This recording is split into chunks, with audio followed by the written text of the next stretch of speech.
Good morning. My name is Lieutenant Michael Conkey. Lieutenant B.K. Williams and Lieutenant Michael Knox and I are the co-chairs of the Memorial Garden Design Committee. A few housekeeping issues. Anyone needing a restroom, be located in the building right behind me, accessible through the door to my right.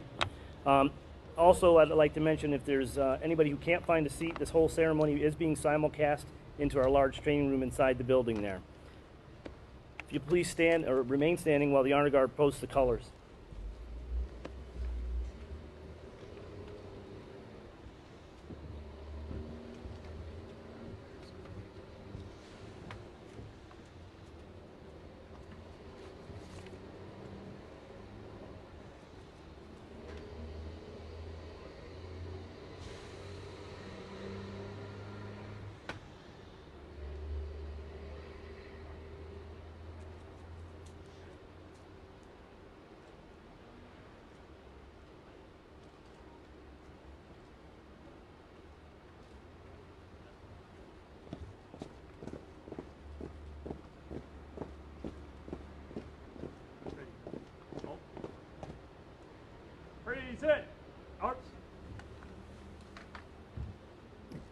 I pledge allegiance to the flag of the United States of America and to the republic for which it stands, one nation, under God, indivisible, with liberty and justice for all. Order. Arts. Colors. Color turn. March.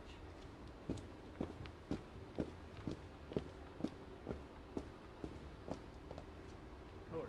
Coast.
Colors.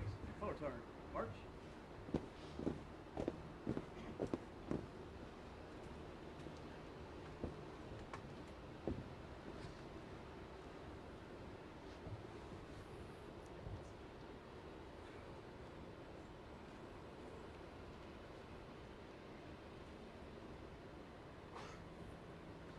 Chaplain Rich Robinson will now do the invocation. Chaplain Robinson.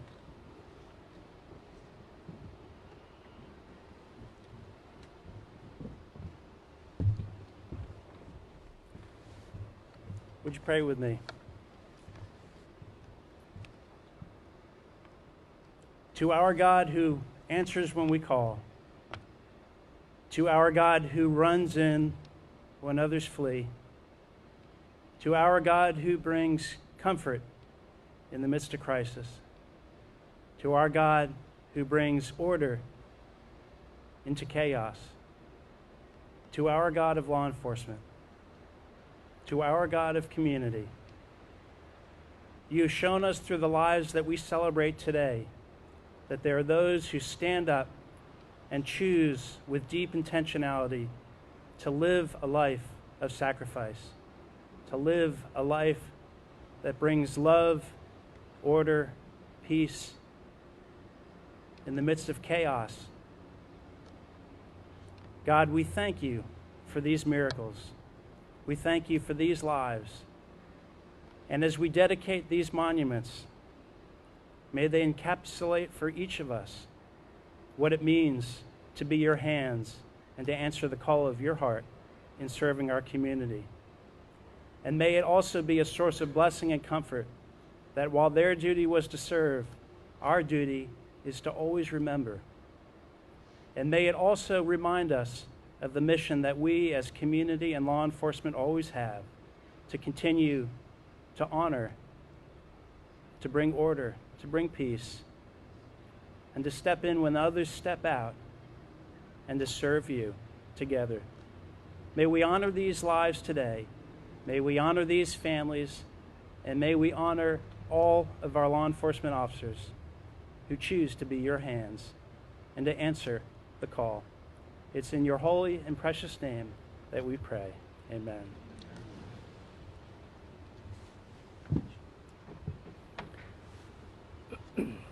Ladies and gentlemen, go ahead and be seated.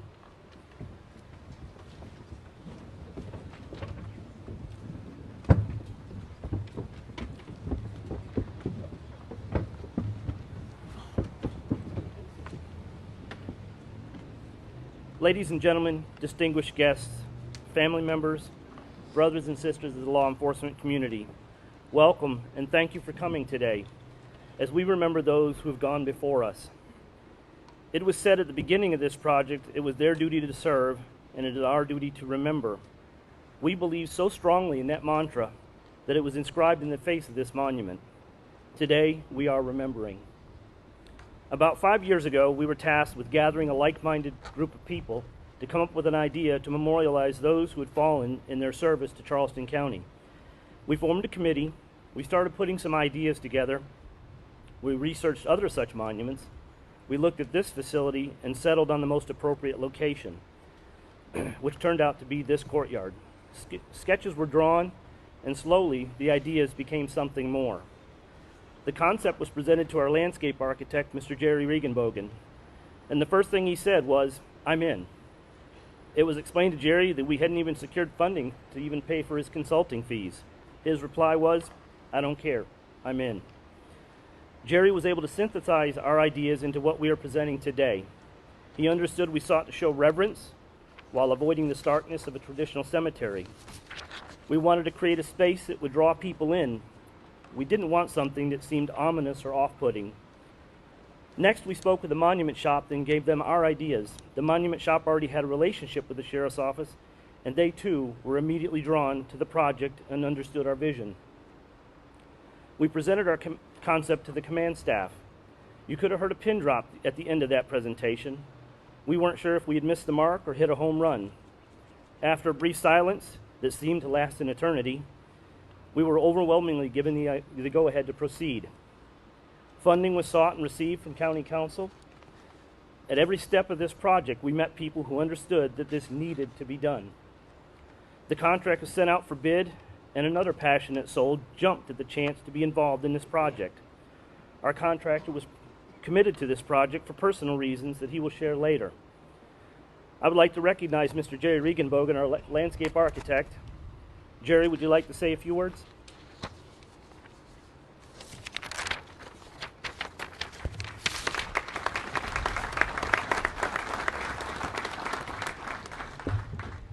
Thank you, Lieutenant.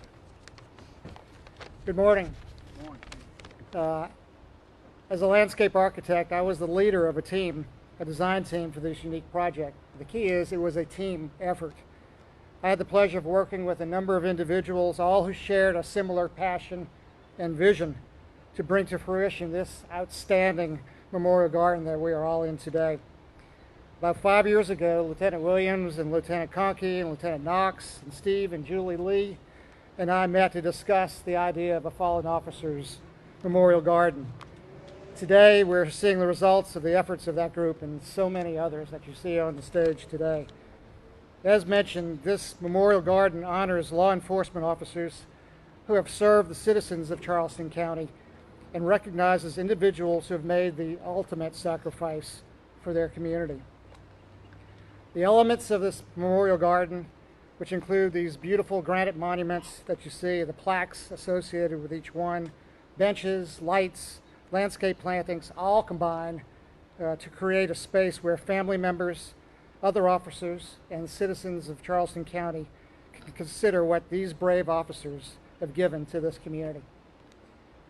The design intent was to create a garden environment that is inviting, peaceful, quiet, aesthetically appealing, and a place for pensive contemplation, while also being a visually striking calling to the memories of these brave officers. I'm very proud to have been a part of this endeavor. Thank you.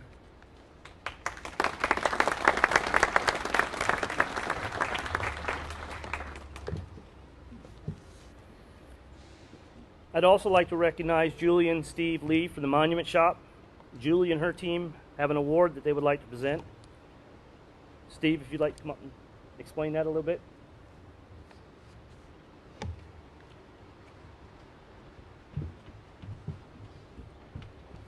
Good morning.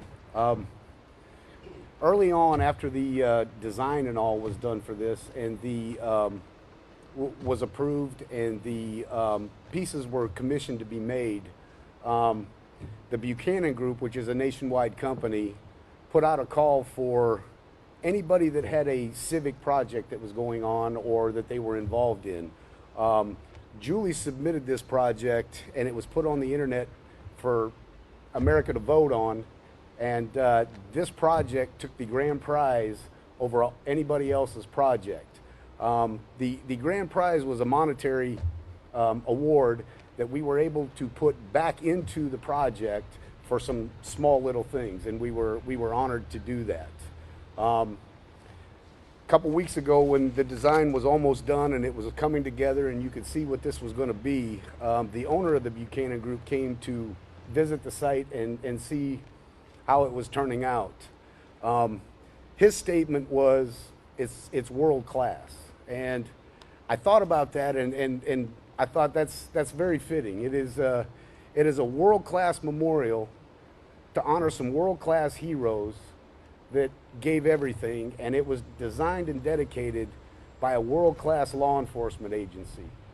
And we were honored to be a part of it. So, thanks everybody.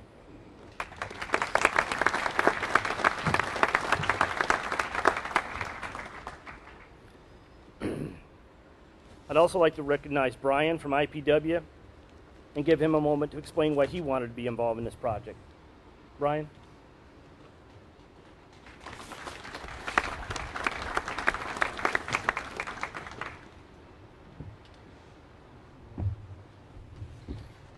First off, I'd like to thank Charleston County for allowing us to be a part of this project.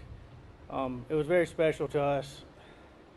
Like many of you out there, I lost my best friend about 2 years ago. Actually, 5 days from now will be 2 years ago.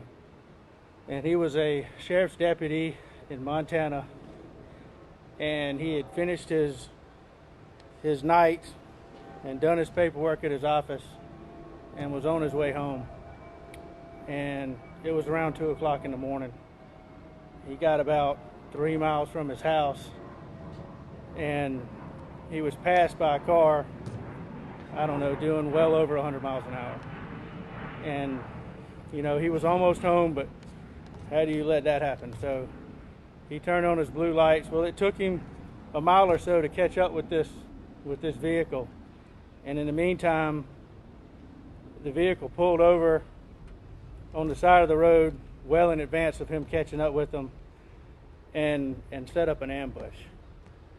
And Mason came around the corner, started to slow down and ease onto the shoulder of the roadway, never put his cruiser in park, never drew his weapon, never exited the vehicle.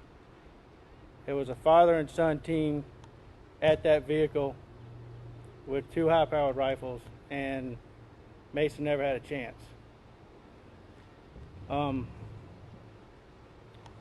Highway patrolman caught up with the father and son duo 143 miles down the road on I-90, west of Three Forks, Montana. And there was a shootout, and the son lost his life. The father lost a hand, and is now part of a court system where he's appealing insanity. But we did get some good news about a week ago. A judge ruled that he will be medicated for trial, and if he refuses medication, they'll force medication on him for that trial.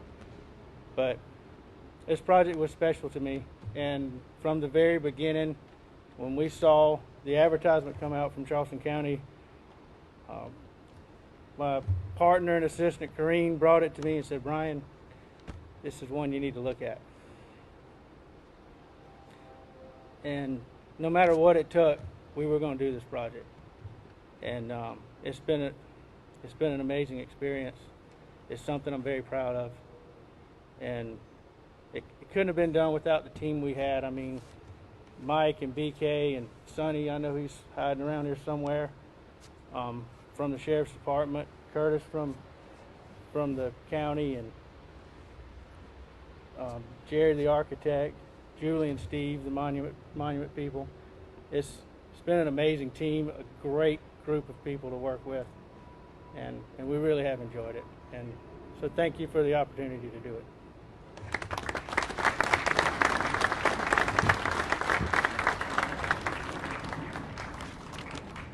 And of course, I'd be remiss if I didn't recognize all the subcontractors. I'm not going to list them by name, but they know who they are, and we really do appreciate the different subcontractors that were involved for their support and participation. In conclusion, I started by saying we were here to remember those who had gone. However, I realized as I wrote this that they're not gone or forgotten. They just ended their shift. This memorial garden is merely a reminder to those of us still on duty of the sacrifices these people made on our behalf. Our team wanted to establish a legacy of remembrance, and I feel we succeeded in doing that. Next, we'll hear from Chairman Elliott Summey.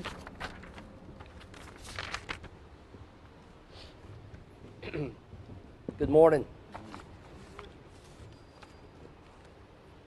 First of all, let me say how personally proud I am of not only what has been accomplished, but the fact of our county employees who want to honor those who came before them.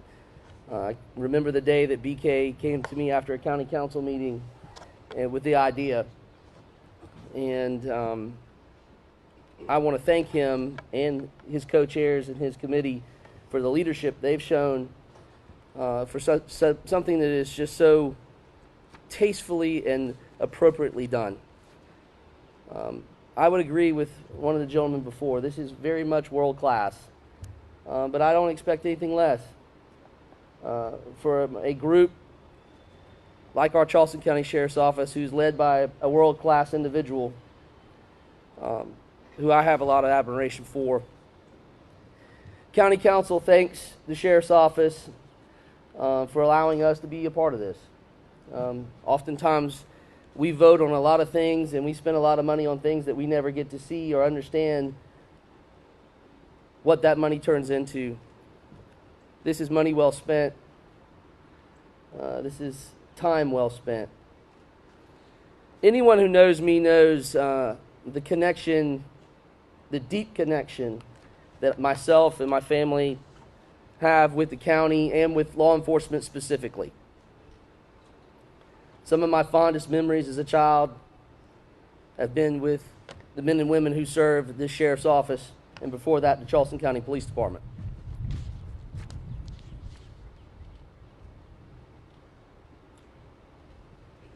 September the 8th of 2014 is a night I'll never forget. Quite honestly, it's a night I wish I'd never experienced. But my grief for that night pales in comparison to the Mataskovich family, to their children, their loved ones. Every member of my family who served this county is buried either a Charleston County Sheriff's deputy or police officer. And it's not a distinction that is cherished by any means. But I thank their families for the sacrifices that they've given by the men who've died for this county. I thank those families for their patience. I thank them for their sacrifice. And hopefully, this is a small token that can remind them of the love that this county has for them. God bless you, and God bless the Sheriff's Office.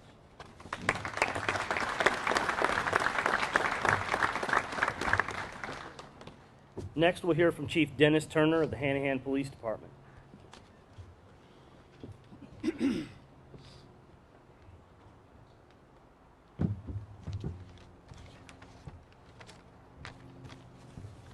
Thank you. Today is a special day for myself and my family, and everyone will understand why in just a minute. But before I begin, I promise I'll be brief, and I should have warned Mike that my counsel cringes when they give me a microphone before a live audience, but I'll be brief. I want to start off by thanking Lieutenant B.K. Williams and Mike Conkey for allowing me the opportunity to speak at this dedication. Both of you are to be commended for all the hard work and time that has been dedicated to this memorial. Thank you to members of Charleston County Council, and especially Chairman Summing for their support in this endeavor. And Chairman, like you said, you and your father have been long-time, big-time supporters of law enforcement. Thank you. Thank you, Sheriff Cannon, for making this memorial a reality. I've been to the National Memorial. I've seen the memorial at the State House, at our academy. I've seen the memorials at the FBI Academy in Quantico. You should be proud of this one. This one's special. I think this one is definitely unique, and you did a good job. Why am I speaking here today? On one of the pedestals, it's actually right over there, is the name John Cord Myers with the end of watch date of August 28, 1926. John Cord Myers is my great-grandfather, and I want to take a few moments to tell everyone his story. John Myers was born on December 24th, 1893, and prior to becoming a motorcycle officer with the Charleston County Police Department, he worked briefly with Charleston City as a motorcycle officer. And he worked at the Navy Yard for 7 years. He lived at one point at 122 Nassau Street, and then when he married his wife, Azalee, they moved to 71 Cooper Street. John and Azalee had 7 children: John, Herman, Gladys, Catherine, or Kitty as we referred to her, Mary, my grandmother Hazel, and Irma Lee. I'd like to point out that Irma Lee is sitting right there in the front.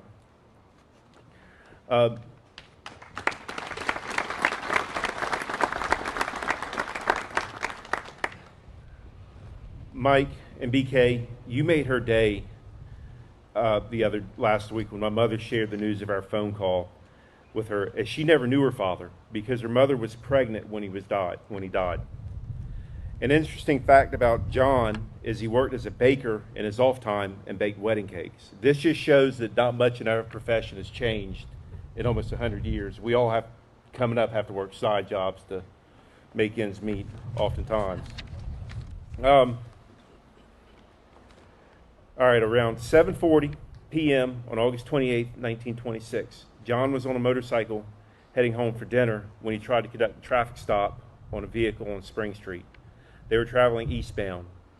He went to pass another motorist by going left to center, and at that point, he was struck by a street trolley. He was transported to Roper Hospital, where he passed away about 10 minutes after arriving. The longtime legend amongst family members, especially talking to the older family members that have since passed, is that he was trying to pull over a bootlegger, and the operator of the trolley truck struck him on purpose. But no one will ever know, because I'm pretty sure the words Office of Professional Standards did not exist back then. When he passed away, the Honorable J.C. Long gave my great-grandmother $200, and that was it. She had nothing from the county, nothing from the city of Charleston. As a result, eventually all of her children would be sent to the old Charleston orphanage, where they would remain until they were 18 years of age. When John was killed, he was buried in Bethany Cemetery on Cunningham Avenue by the Pepsi-Cola plant. Throughout the years, when I had meetings downtown or working cases as a detective that led me downtown, I would stop by his grave time to time to pay respects. When I would look at his gravestone, it was sad because no one knew his story other than the family members, and most of them are now gone. It was also sad because he wasn't on any law enforcement memorial, and eventually, because of the sands of time, he'll be forgotten. I was most recently went to the cemetery when the funeral was held for retired North Charleston Police Department Lieutenant Bubba Walters. Since Bubba was buried in the same cemetery, after the service I went to where I thought John's grave was. I couldn't find it. I searched for about an hour and couldn't find it, and ultimately had to leave. And I'd forgotten where it was, and that really bothered me until I got the phone call last week from BK asking about the family connection and telling me about the memorial. This is why this is so special to my family. I want to close with this. To everyone that wears a badge, and carries a gun, it doesn't matter whether that badge is in the shape of a star or a shield, your car is white, black or white, or silver. We owe to every individual listed on this memorial and all the other memorials to learn their stories, memorize their stories, and share their stories so they won't be forgotten, for they have paid the ultimate sacrifice. To my Aunt Lee, who is here, Uncle John, Herman, Aunt Gladys, Aunt Kitty, Aunt Mary, my grandmother, who have all since passed. It may have taken almost 100 years, but your father's name is in a place where it should be. And finally, to John, you paid the ultimate sacrifice, and now your name is in a place where you will always be honored and your story will never be forgotten. Thank you.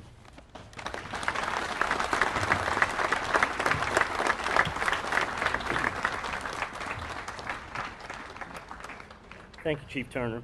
Now we'll hear from Sheriff Al Cannon. Sheriff.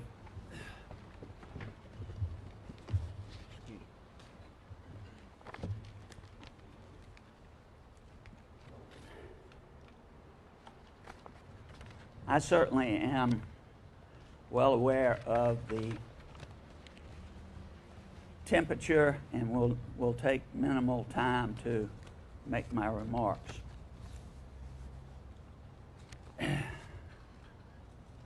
March 1st, 1971, I was sworn in as a Charleston County police officer. I was there 6 months. I went back to complete my undergraduate degree at the College of Charleston. And in August of 1973, I joined the North Charleston Police Department on recommendation of a guy by the name of Lenny Buell, who was a hero to all of us in the county police. As I look about the monument here, I have friends who are on those plaques, personal stories. I was at the scene of their deaths, assisting in investigating to find the people responsible. This is a remarkable monument. Having had the opportunity through law enforcement and the military to travel all over the world, I have seen some monuments, some historic monuments.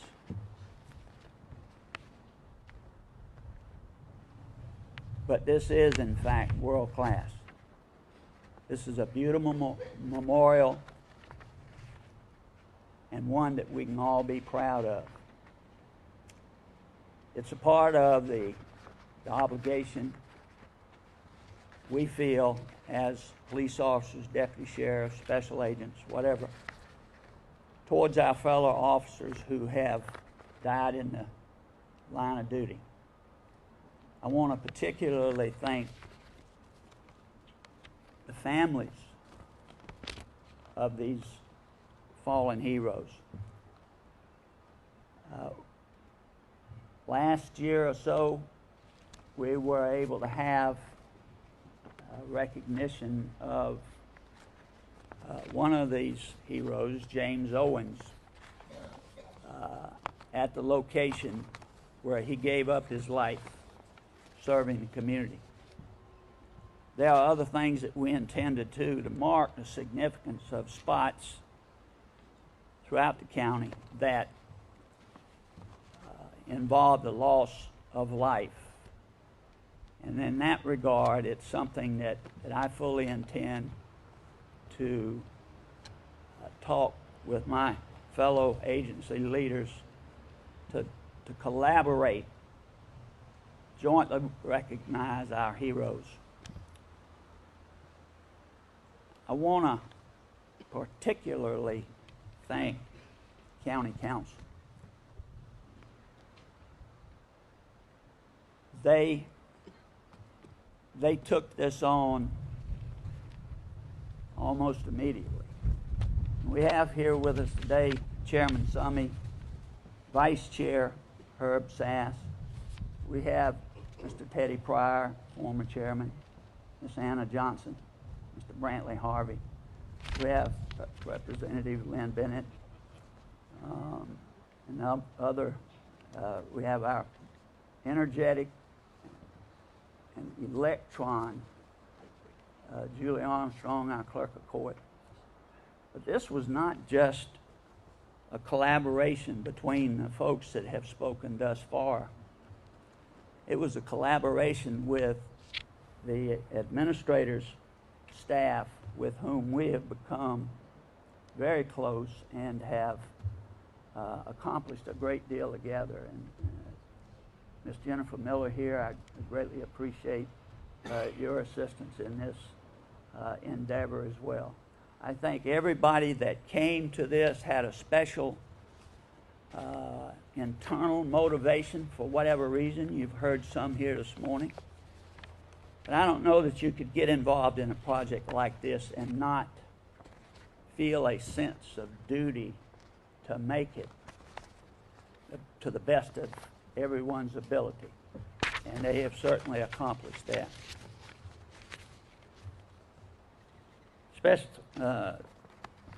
Chief Turner adds a special note there in terms of connecting with one of the oldest folks we're recognizing here today, which, in a very strong way shows the connectivity of this community and how small the world is when you really get to looking at different aspects of it. I want to thank you for being here today and helping us to honor the men that have served this county and have died in the line of duty.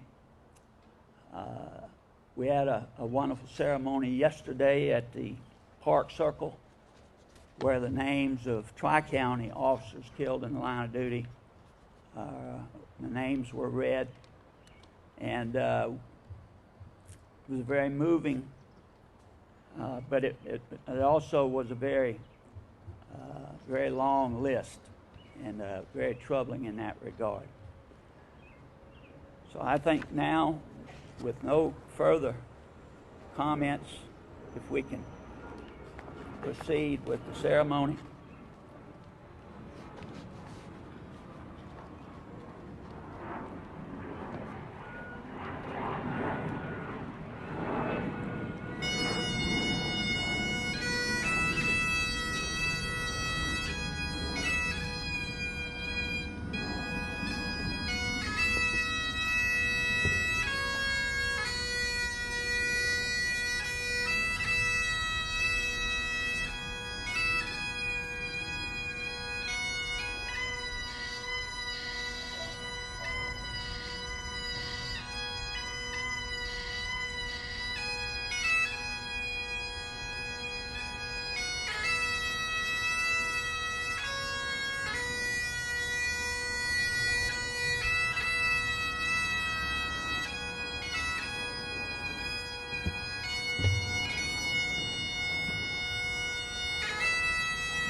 Morning, everyone. As Mr. Conkey said earlier, I'm Mike Knox, one of the co-chairs of the Fallen Officer Memorial Committee. I've been asked to perform a task that at first seems relatively easy. Just read a list of names and dates. However, it's not just a simple list. The names I'm about to read are those who have made the ultimate sacrifice in service to the citizens of Charleston County, the state of South Carolina, and the United States of America. This fact changes my task from a simple act of reading to a difficult emotional experience. I'm certain that others here today will share in that experience, as quite a few of us have a personal connection to the heroes whose names appear before us today in bronze. At this time, I'd like to ask everyone to stand, and those in uniform, please come to attention for the roll call.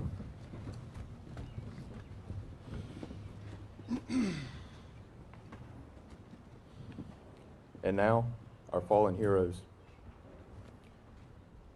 Captain Herman G. Stello, end of watch, August 16th, 1906. Patrolman John C. Myers, end of watch, August 28th, 1926. Sergeant William L. Gooding, end of watch, March 27th, 1948. Patrolman James Owens, Jr., end of watch, May the 11th, 1968. Patrolman William T. Cribb, end of watch, November 15th, 1974. Detective William P. Messer, end of watch, March the 12th, 1976. Detective Joel M. Robertson, end of watch, May the 4th, 1978. Patrolman Stephen B. Hyatt, end of watch, October 29th, 1982. Deputy William A. Nally, end of watch, June the 7th, 1992. Sergeant Hubert L. Lloyd, end of watch, June the 7th, 1992. Deputy Joseph J. Mataskovic, end of watch, September the 8th, 2014. Constable Joseph Trescott, end of watch, January the 6th, 1893. Constable Robert L. Bailey, end of watch, May the 14th, 2007. Laurent W. Britton, end of watch, September 9th, 2014. Uniform, present, arm.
At ease.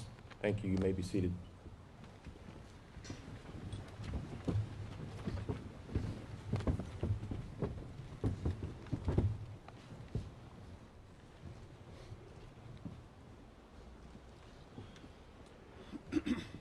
Those were lost in the line of duty, but they are united in honor. In 1962, President Kennedy signed a proclamation designating May 15th as Peace Officer Memorial Day. In commemoration of all those local, state, and federal peace officers, excuse me, who through their courageous deeds have lost their lives in the line of duty. Let us remember all of them next week on Peace Officers Memorial Day. May they rest in peace. We have the watch. This week, or excuse me, the week during May 15th is also designated, as President Kennedy's proclamation claims, as Police Week in recognition of the service given by the men and women who night and day continue to protect us, through enforcement of our laws. To all of you who have contributed to this project throughout the inception, the design, construction, and this dedication ceremony, thank you for your devotion, your passion. You have proven that time, patience, and perseverance will accomplish all things. Sheriff Cannon, your command staff, council members, Administrator Miller, your staff, it has been a distinct honor and an incredible privilege for our team to have been a part of this project. On behalf of the families of our honored fallen heroes and the members of the Charleston County Sheriff's Office, the Charleston County Sheriff's Office family, those who have gone before us and those who will come after us, thank you for your vision, your dedication, and your commitment and support to this laudable project, a lasting memory in their honor. Following the benediction, please feel free to visit and reflect in the Memorial Garden, and join us afterwards for a reception in the Azalea Room, which is on the far end of the building. There'll be some people inside to help guide you there. Feel free to come join us at the reception. Chaplain Rich, benediction.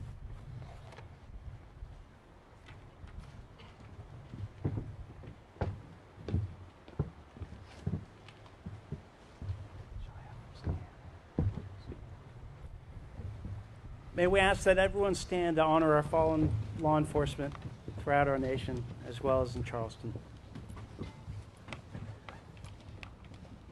And now to our God who transcends time, who holds our hand right now, and who holds the hand and the hearts of these brave souls who lay down their lives, may we know that you are always present with us and with our law enforcement. And as you heard our hearts in the silence of reading each of these names, you heard father, brother, friend, comrade, colleague, fellow deputy. And you heard our heart for our law enforcement and their service. God, as we lay down these stones today, we honor those who laid down their lives. As we stood them up, may we stand up in the principles that they fought and died for. May we stand up for our law enforcement in Charleston County and all throughout our world. And now, may we not just leave something here in these monuments, but may we take something with us, and that is their memory, and that is their purpose, and that is the love with which you unite us. God, bless our law enforcement, bless our county, bless those who have fallen, bless our survivors, and bless our law enforcement and community, and bless us going forward to serve in their memory and for your purpose. It's in your holy and precious name that we pray and serve. Amen.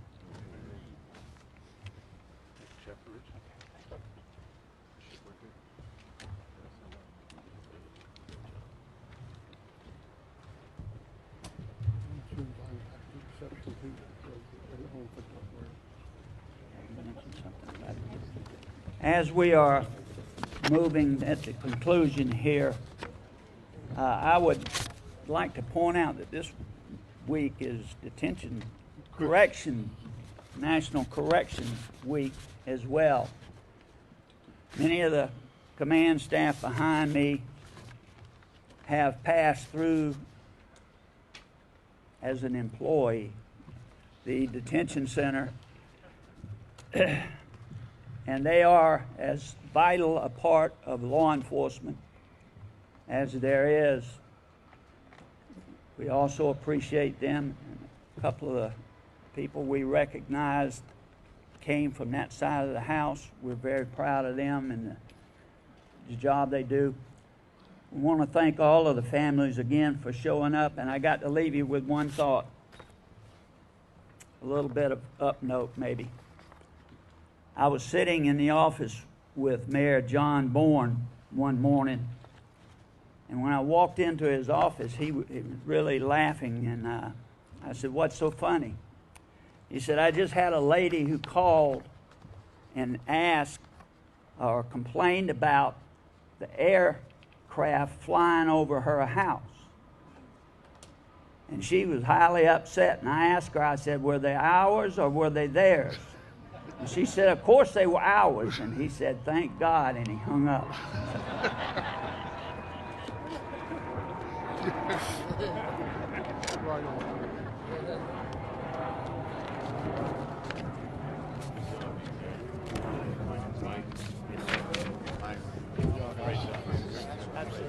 Twice. Good job. BK? Great job. Oh, yeah.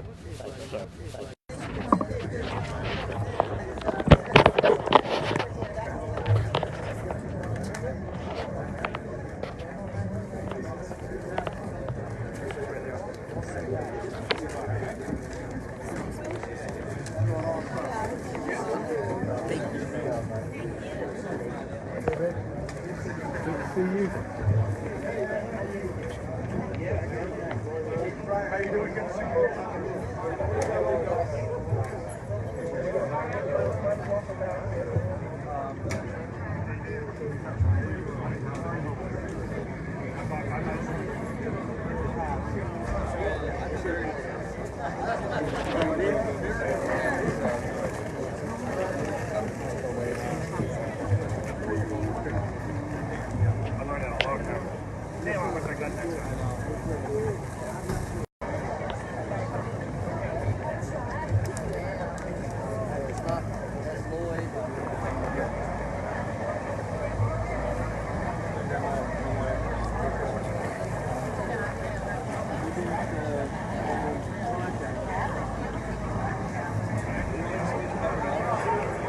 Yeah, hang out here for a little bit.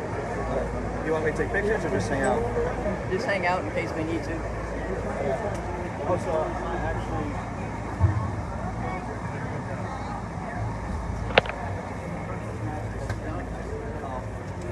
Take her off.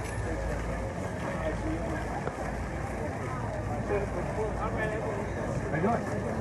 All right.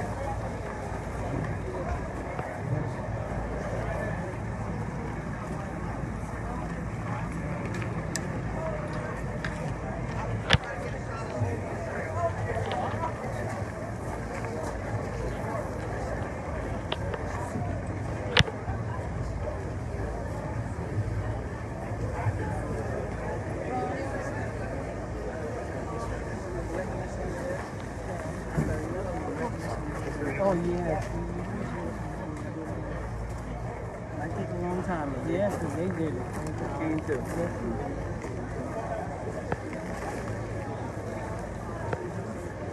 And I don't know if they explained to y'all, but these will light up every anniversary. This will be lit up, and so all the rest will go dark, but theirs will be lit up on their anniversary. Okay. Yes.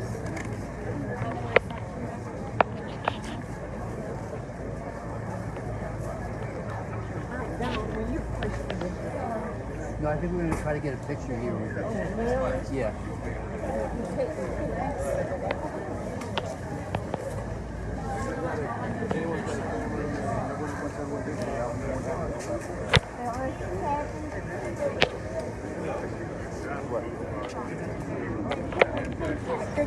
I will, but they're taking.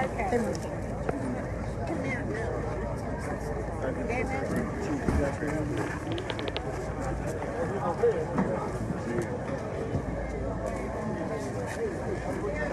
How you doing? All right, good. Good to see you. Yes, sir. Thank you. How are you, man? Good. How are you? All right. Good to see you. Good to see you. Good to see you. All right. Thank you. You